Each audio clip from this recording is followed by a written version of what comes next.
Welcome to our monthly presentation that we have on the first Thursday of every month for the Circle of Life Coalition monthly seminar. We provide education and resources for folks and all things related to end of life and quality of life, and provide a safe environment for questions to be asked and answered. Our vision is an informed community open to honest conversations about life and death, one in which we inspire each other to live life fully while acknowledging the inevitability of death, and where choices for end-of-life care are effectively communicated, documented, respected, and honored. We will be turning off cameras and muting your speakers so that there's no interruptions in our recordings. You can find the recordings on YouTube channel and on our website channel shortly after the presentation so that you can share it with loved ones, the information that we present each month. This month, we are so proud to have a longtime supporter of the Circle of Life and one of the original members of the Circle of Life Coalition, Dr. Dan Kimball. Dr. Kimball was born in Washington, D.C. and grew up in Arlington, Virginia. He's a retired physician who graduated from the University of Virginia with a BA in psychology and an MD degree. He spent 25 years in the Army, 15 years at the Reading Hospital and Medical Center, and 5 years as a hospice medical director. He served 9 years in the Pennsylvania State Board of Medicine. He's a past member of the Board of Governors of the American College of Physicians and served on its Ethics, Professionalism, and Human Rights Committee. He serves on the boards of the Circle of Life Coalition, the Highlands at Wyomissing Retirement Community, and the Foundation of the Pennsylvania Medical Society. He serves as a Stephen minister and Eucharistic minister at Atonement Lutheran Church. He's married to Dr. Eve Kimball, and they share 3 children, 5 grandchildren, whom they enjoy spoiling whenever they can.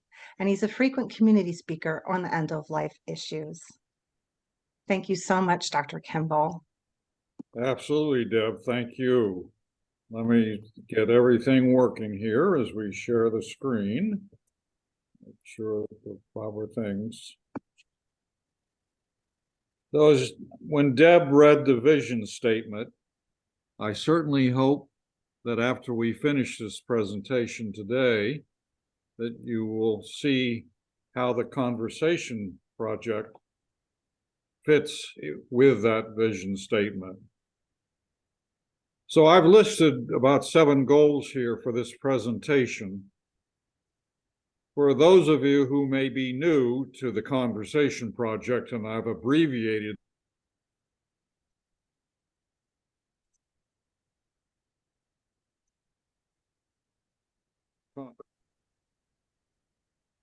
Okay, conversation project. Do I need to go back and share, I guess?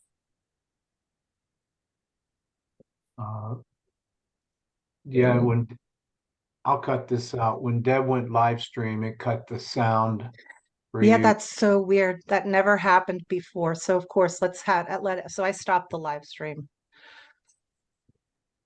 So crazy. Okay, Dr. Dan, continue on. So I got one ahead there, so let me just step back. For those of you who are new to the project, I want to introduce this concept of a public awareness program. And I'm going to do that with some history and background information from the perspective of one of the co-founders of the Conversation Project, Ms. Ellen Goodman. Because we have talked on the Conversation Project previously, many of you may be familiar with the basics of the program, but there's been some recent updates over the last 12 to 15 years. I want to share some of those. The focus of the program is going to be on the use of the Conversation Starter Guide, a primer, if you will, in helping you think about getting started having this conversation with key family members or significant others. In going through this, we'll talk about what I understand to be some of the barriers to effective communication and hopefully make some suggestions that might work for you in starting this conversation. We'll take some time at the end to familiarize all our listeners and viewers with some of the new tools that are provided by the Conversation Project. And then we'll summarize at the end with some final take-home points, if you will, some lessons learned, I hope, and take some time to address any questions or comments. I'm going to move forward. Now, as humans, we are unique individuals, right? No doubt about it. There are so many ways that we differ from each other that make us unique, but we do share two key common experiences. We are all born, and unfortunately, as Ellen will point out, we will all die. Now, we're quite happy to annually, for most of us, celebrate the first event, but in our culture, we have trouble even talking about the second event. I think Woody Allen captured this as well as anybody that I've heard when he noted, "I'm not afraid to die. I just don't want to be there when it happens."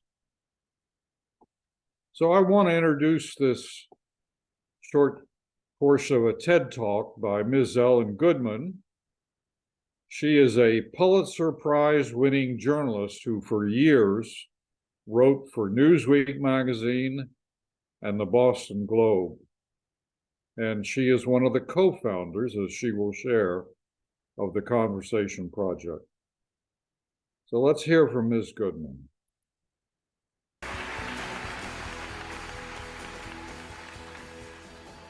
What's the most important conversation in America? The one we aren't having. It's not about sex. It's not about money. We talk about those all the time. It's about dying. Or more to the point, it's about how we want to live at the end of our lives. It's about the care we want and the care we don't want to have, and who is going to decide. Is it going to be a harried EMT? Is it going to be a doctor you've never met? Is it going to be a nurse in the ICU? Or will it be you deciding for yourselves and for the people you love? I know what you're thinking. Can't we talk about something more pleasant? Well, in the last 100 years, we have added 30 years to the average American lifespan.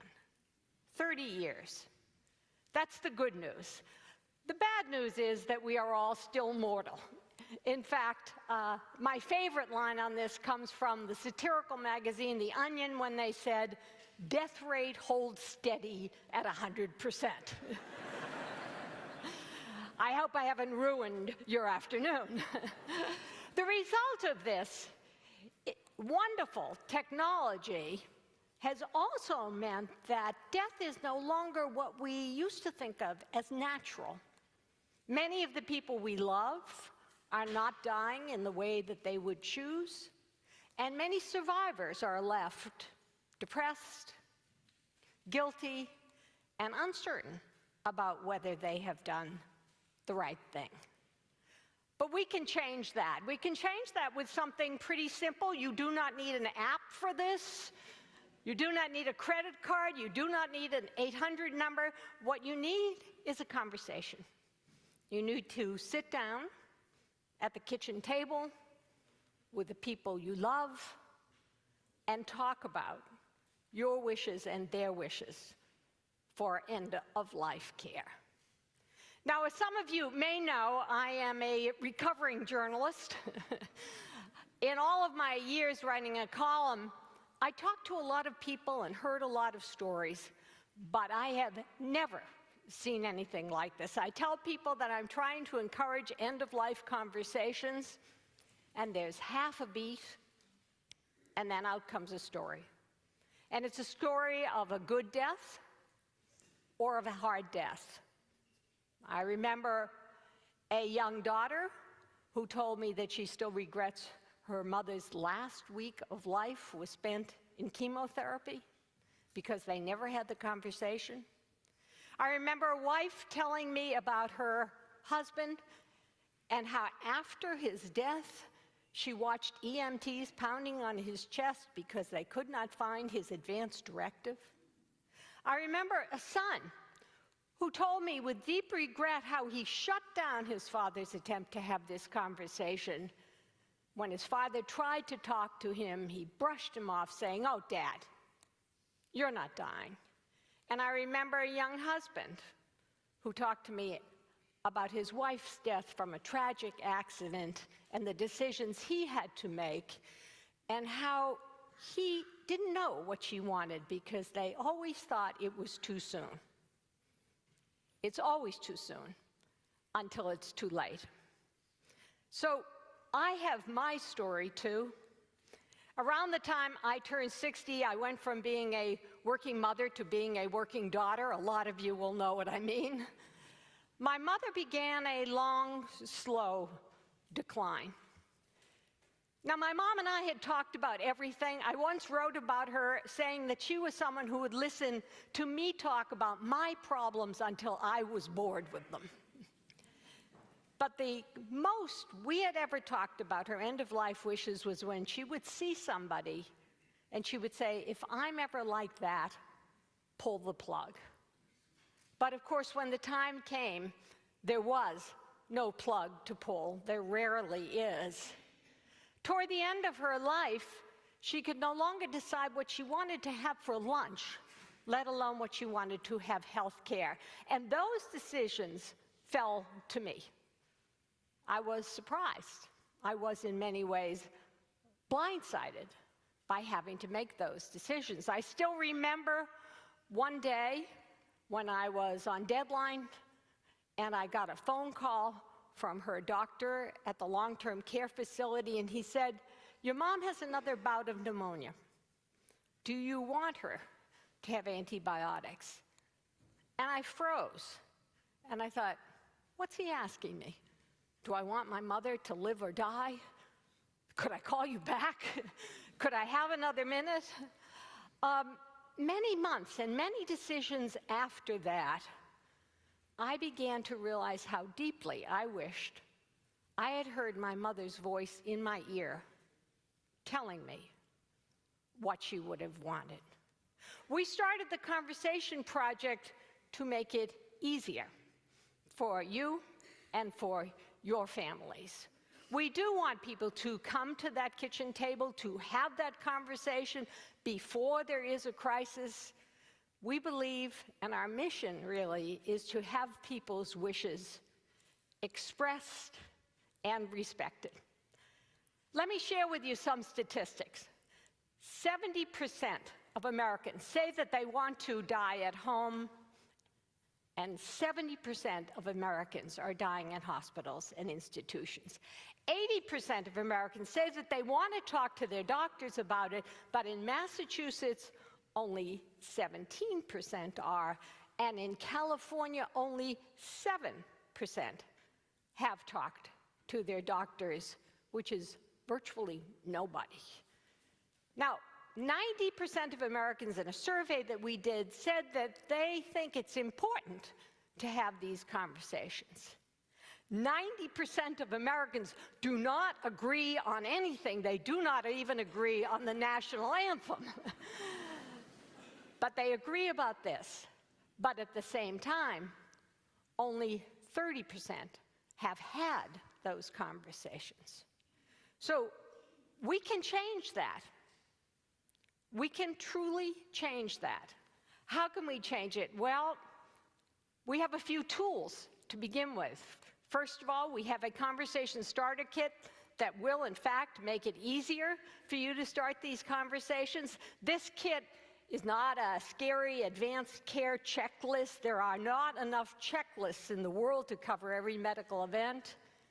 You do not need a medical degree to look at our conversation starter kit. It's about values. It's about what matters to you, not what's the matter with you. but what matters to you. We ask questions like this. We ask, when you think about the end of life, what does matter to you? We ask, who would you want to make decisions for you if you could not make them for yourself?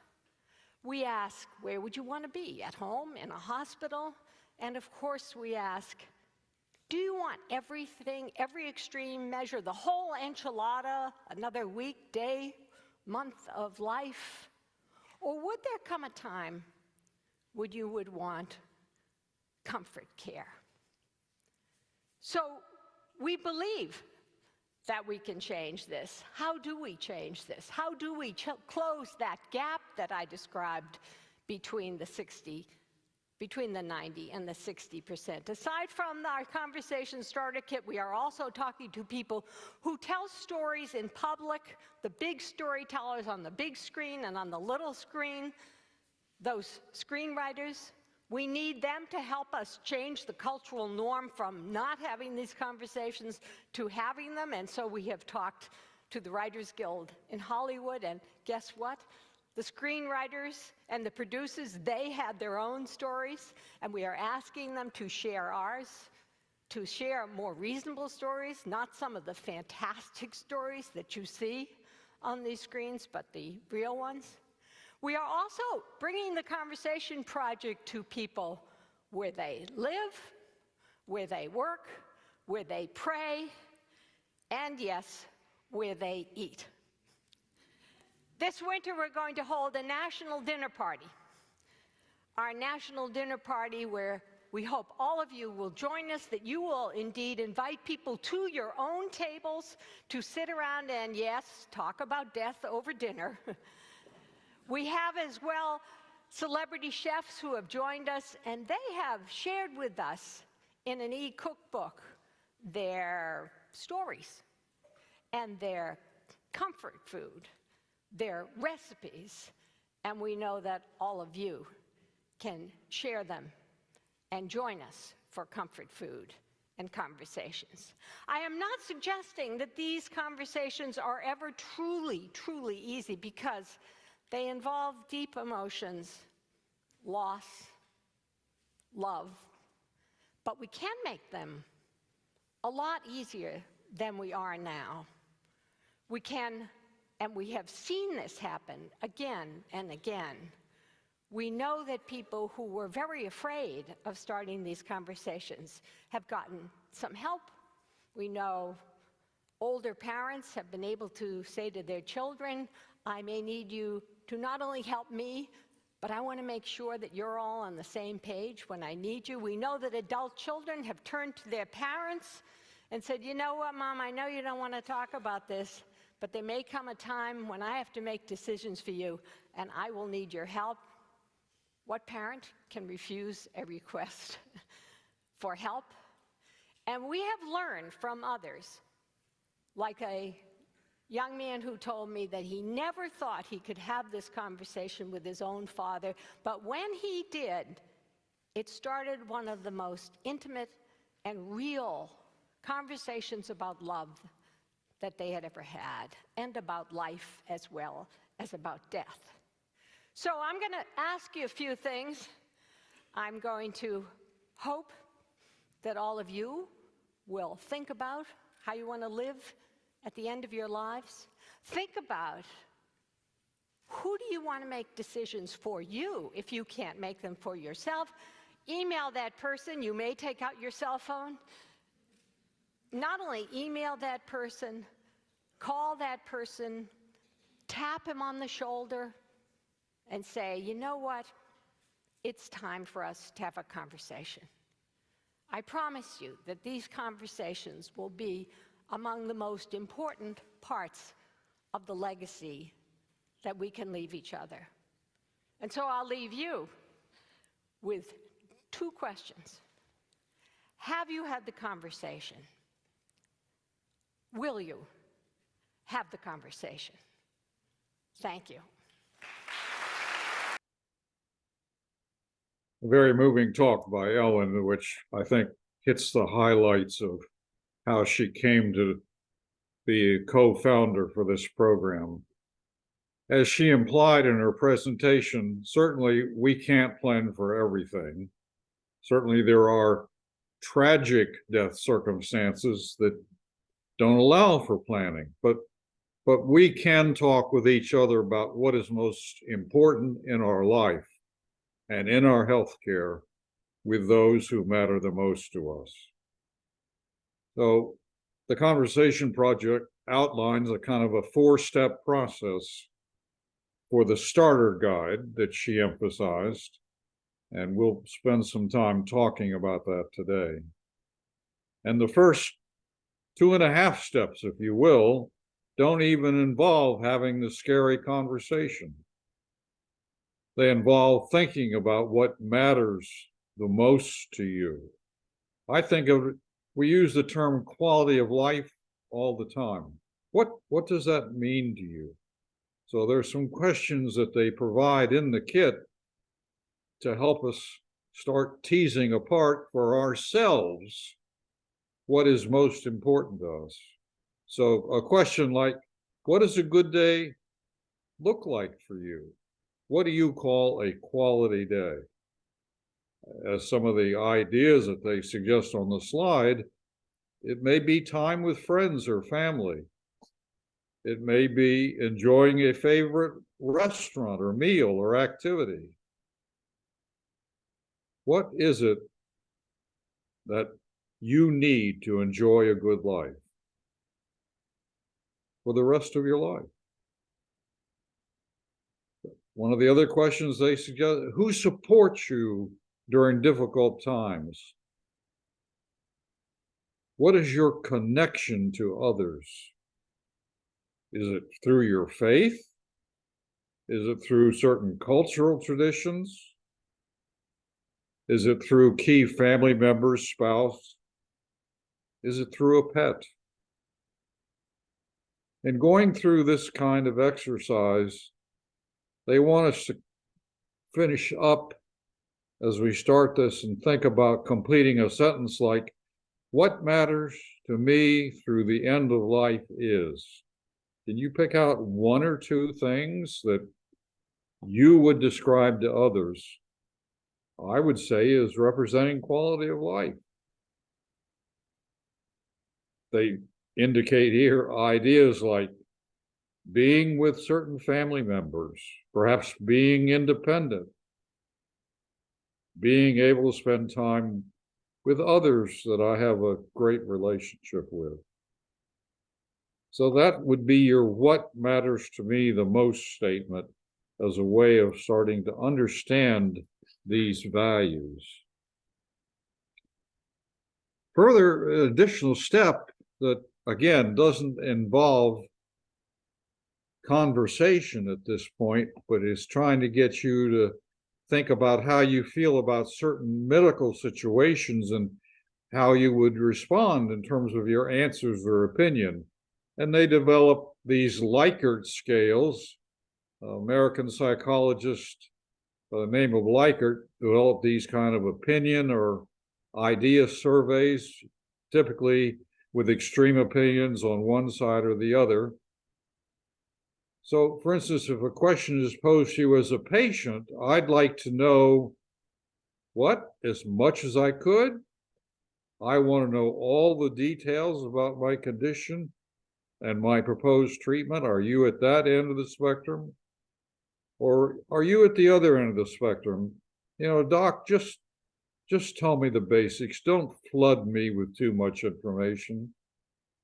Just give me the basics about what I really need to understand, the ups and downs of my treatment.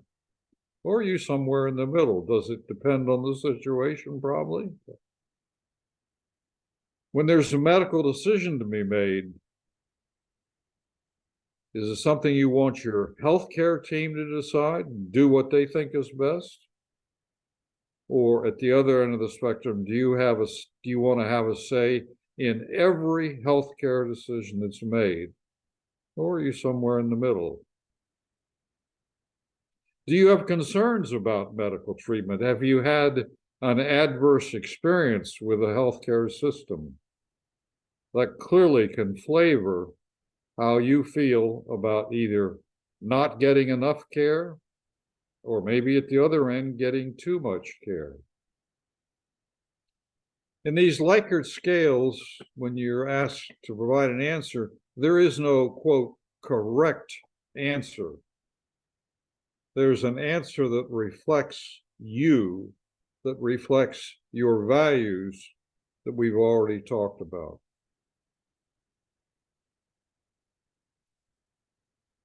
If I were diagnosed with a serious illness that could shorten my life, how much information do I want about my prognosis, about how long I'm likely to live?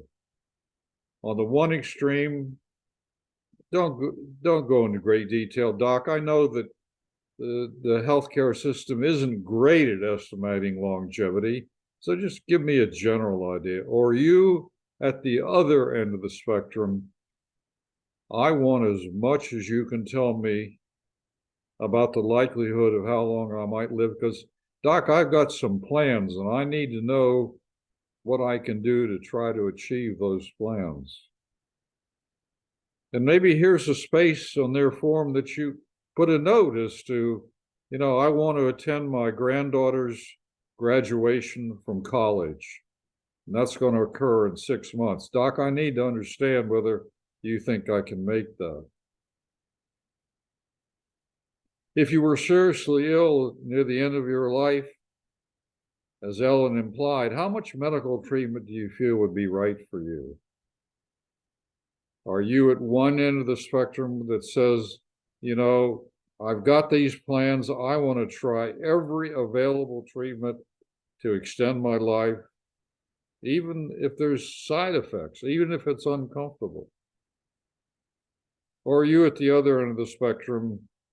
I would not want to try treatments that impact my quality of life in order to extend my life.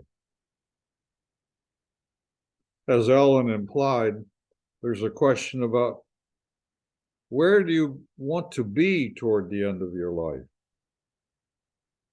Are you somebody that strongly prefers to spend the time in a long-term care facility or a hospital, even if it's uncomfortable? Or do you want to be wherever you call home, whether it's your home or retirement community? Are you at that end of the spectrum? Again, a reminder that there's no correct answer to these questions. The right answer is the one that fits with your values. Ellen alluded to this next one as well. If you weren't able to speak for yourself, would you want people to follow all your wishes or do what they think is best given the information that they have at the time they have to make that decision? Are you kind of at the left hand of the Likert scale here? I want people I trust to do exactly what I've said, even if it makes them uncomfortable. Or are you at the other end of the spectrum? I want the people I trust to do what brings them peace, even if it's different what I've said. Maybe they have additional information that would lead them to think my best interests are represented by something different than I might have suggested. And obviously the key to that is, have you told your healthcare agent about that? I had many situations come up when I was working in hospice where I was dealing with healthcare agents and they had never had this conversation. How do you feel about sharing your healthcare information with family members? At the one end, you might have the opinion, I don't want those close to me to know all the details about my health. Or at the other end, I'm comfortable with those close to me knowing all the details about my health. A variation on the home question is, when I die, do I want to be alone or do I want to be with other people? Certainly the most of the clients that I dealt with wanted to be with other people, but that's not universal. So going through these Likert scales, you get some feel for your decisions about how you want others to be involved in your health care. So the project suggests you take some time to write down some of that specific information about what you would or would not want shared in terms of information with trusted people. Again, another space for you to indicate perhaps some of those values that are key to you. What does a quality of life day look like for you? They title step 3, start talking, but actually you're doing some additional planning before you start talking, but they suggest here some tools that might be useful in thinking about who should be there and where it's going to be. So things like, who should be at that initial conversation? Is it a spouse or a partner? Is it parents? Is it key children, adult children, a faith leader, healthcare team members, a social worker? Who should be at that initial conversation? Where are you going to have that conversation? You know, she used the reference to the kitchen table because we've learned that many people's serious conversations in their family occurred at the kitchen table. Or will it be at a favorite restaurant or in the car riding in the countryside, on a walk in the country? Will it be a conversation with video chat or phone call?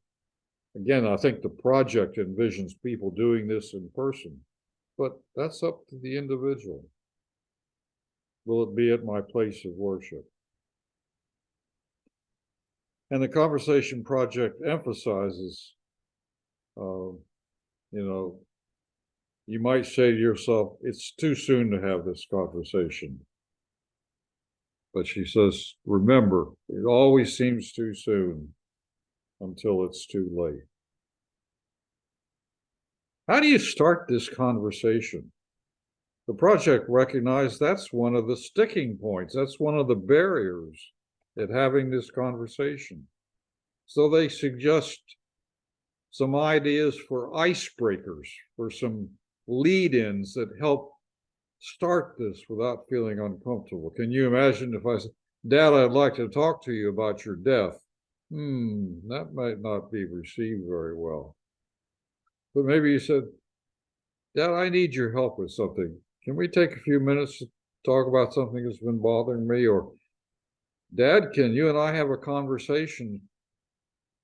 I'm worried about your health. I've seen you've been in the hospital several times recently, and I'm really worried. And I realize I don't know as much as I should about some of your feelings surrounding care, especially if we ever got to the point we're talking about end of life care.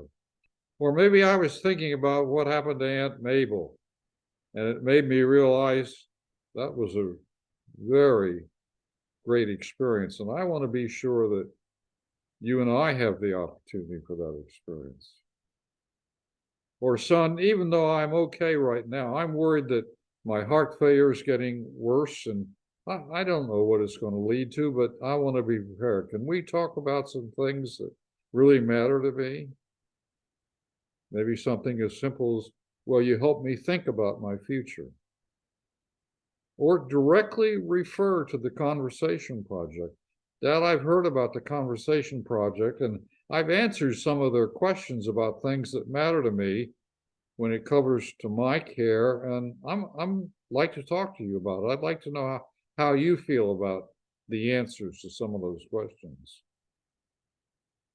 Again, sharing an experience of a family member that died, particularly if it didn't go well, can help say, I don't think we would want that to happen. How do you feel about that?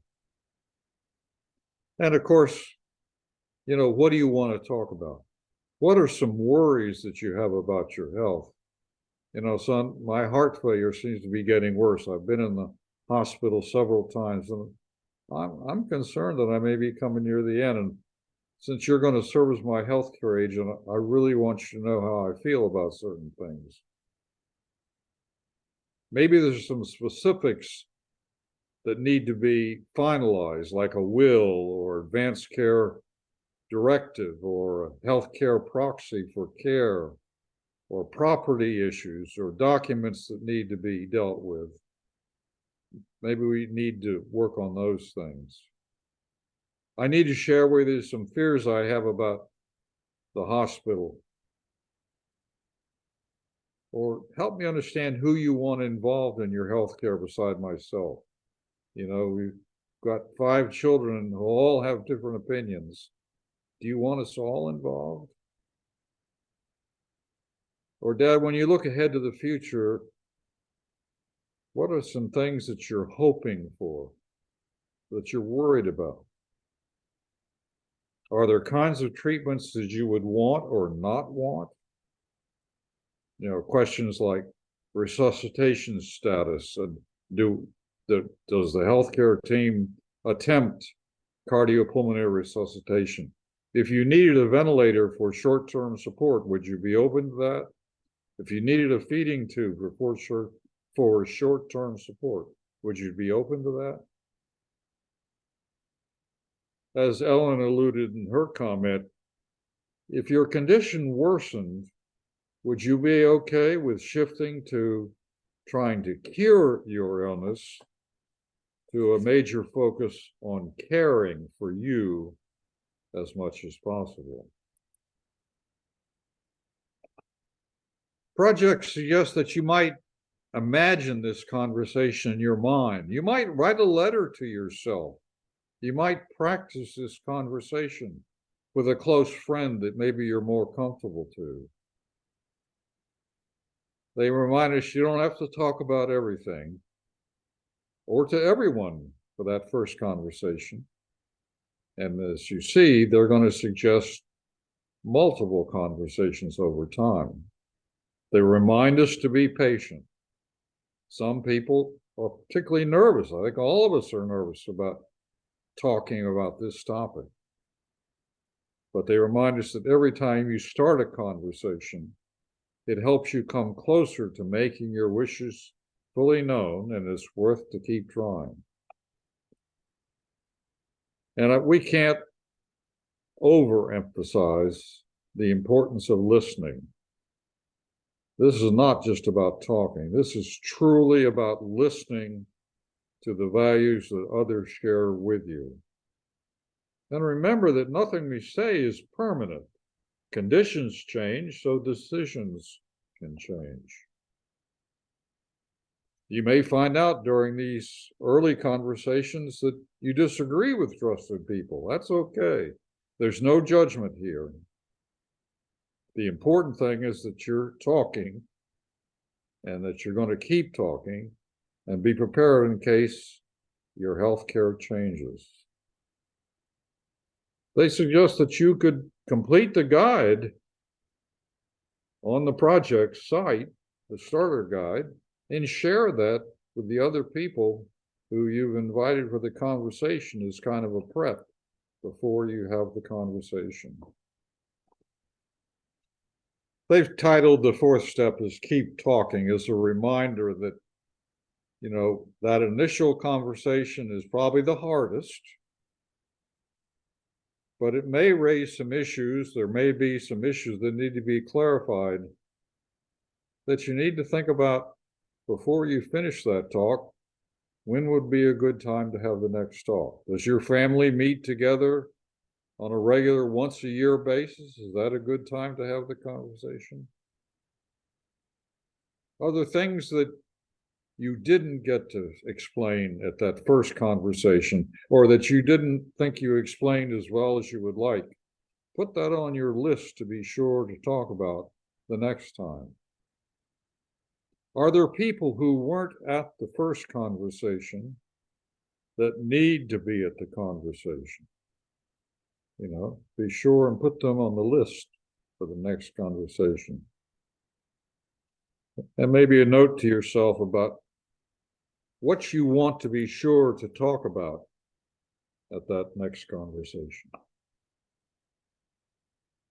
Now, in addition to this starter guide, the program has several tools or guides.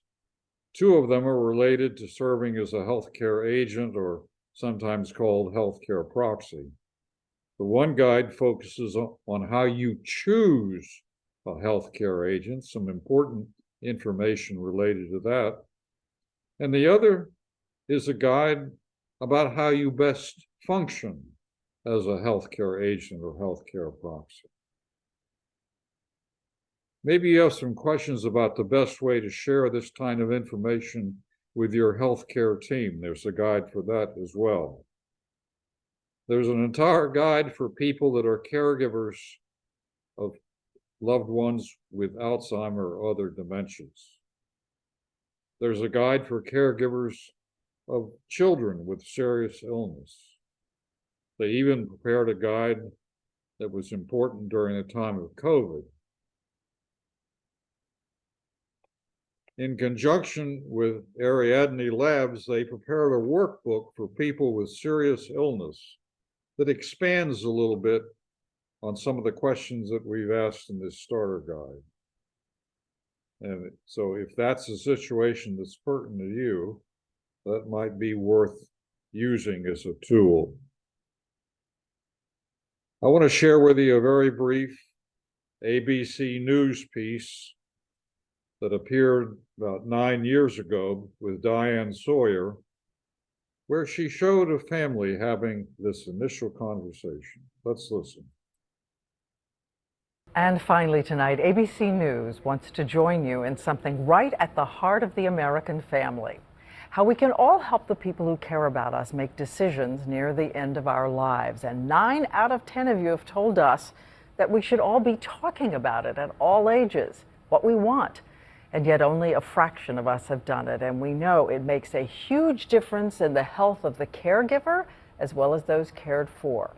So ABC News has taken cameras inside a vital, loving family, part of a new community, deciding to have the conversation. This is 85-year-old Norb and his daughter Maureen. My dad is 85 today. He's still very, very active. He's a wonderful friend. Throughout life, daughter and father have always talked about everything, except one thing: how to control the end of your life in the same way you control the prime of your life. So dad and daughter gather the family together, 3 generations, for an act of love.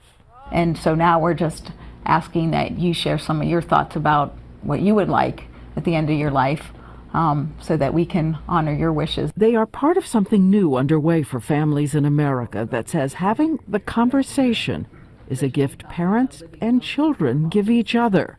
And there's proof of the difference it makes. Studies show depression rates plummet after a loss if the families have had the conversation. Renowned physician Dr. Atul Gawande says doctors and nurses see it firsthand. When you're there in that moment and you're talking to the family and you're saying, how much will it bother your father if he ends up this way? And they say, more often than not, I don't know. We never talked about it. That it is incredibly traumatic for the family, for the doctors involved. There's often conflict. It can tear families apart. So Dr. Gawande has become part of a team led by Pulitzer Prize-winning writer Ellen Goodman. It is called the Conversation Project. It is a kind of guide for families looking for a way to begin.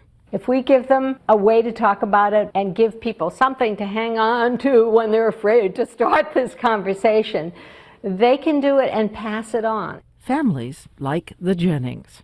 They looked over the conversation guide before they sat down together. First, there's laughter. My golf swing's still good. And then Dad directly eases his daughter's guilt and worry about having put their mother in hospice. I felt like that meant we were giving up on Mom. She was in a lot of pain, and I think it was handled real well. And next, Maureen asks her dad for clarity on what he considers a good end to a great life. So if you were in a condition where you couldn't make decisions for yourself, how extreme would you want us to take measures to save your life versus letting you go? Well, I think I'm ready to go anytime. You know, I wouldn't prolong anything. I mean, I've lived a great life. Pretty lucky. And because of you guys, you know. And Unexpectedly, a grandson is inspired to speak up about his own wishes for his own life. That if there was no meaningful communication, that I would want you to stop trying to intervene. we aren't ready for you to go that soon. Well, we're not ready for you to go that soon either, so. And one by one, the others weigh in, all ages. Don't do that. Happy birthday, dear Grandma. And with that, another family has joined a kind of estate planning for the heart. Go! The conversation beginning in America. So please tell us your stories in the days ahead about ways to be. I think you can see from that that can be a pretty emotional experience for the participants. So, you know, I think that's part of the reason it's scary for some people. So let me share some final tips from the Conversation Project, emphasizing some of the things I think we've already tried to make. It's important to be patient. Some people may need a little more time to think. You don't have to steer the conversation, you should just let it happen. Again, no judgment. A good death means different things to different people. And each is right for each of those individual people. Again, nothing is set in stone, nothing is permanent. You and your loved ones can always change your minds about these decisions as circumstances change.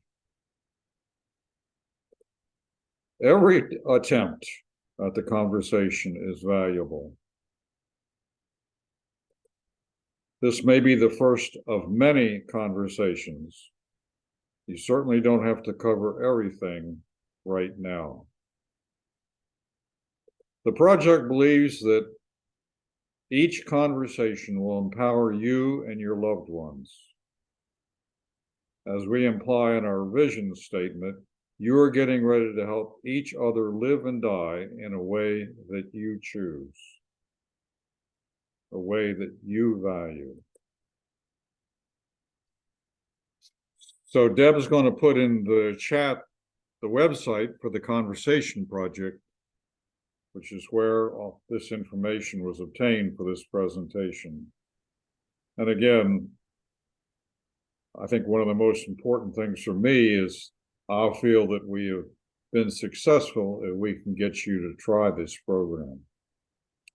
So at that point, Deb, I'm going to stop sharing and move to any questions or comments. Well, certainly comments are, it's very important. And as she indicated, 90% of Americans think it's important, but just do it. It doesn't have to be formalized either. Also on that website, the Conversation Project, you can sign up for newsletters. So you could actually put in families' email addresses too, to kind of give them little subtle hints and clues as you try and have that conversation within your That's family. a good point. That's good. Yeah, most definitely. And you can even, there's a search engine there that the website conversations and articles and blogs go back to, I think, like 2012, 2011. So you maybe could put in diabetes, Alzheimer's, ALS, and having family stories with those diseases also is helpful. There's blogs in November. There will be November 8th. Uh-oh, did we pass that already? So sorry. But the veterans, not quite.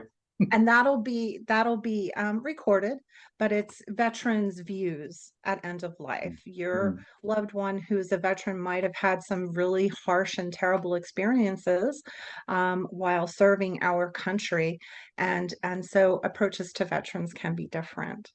So that's really it. There's not a lot of questions because it's so well thought out and evolving and definitely clear. So yeah, so that's really it. But if anybody really ever wants to have some assistance or talk to someone pre-conversation, you can reach out to any of us through our website, and we'll be happy to talk to you. One of us from the board. We come from a diverse backgrounds. Right. Most definitely. Okay. Thank you, Deb. Oh, thank you. We bring this up, this is not the first time we've had this, and Dr. Dan has presented it because it is so important and very important to our mission and vision for our community and colleagues. So thank you so much for doing it again and sharing what's different with the Conversation Project. Next month, we will be having a local detective, but certainly timely throughout the country, and that is scams and fraud schemes. And they're becoming so sophisticated. It can take you, if you're not paying attention, by big surprise. So please join us for a December presentation on fraud schemes.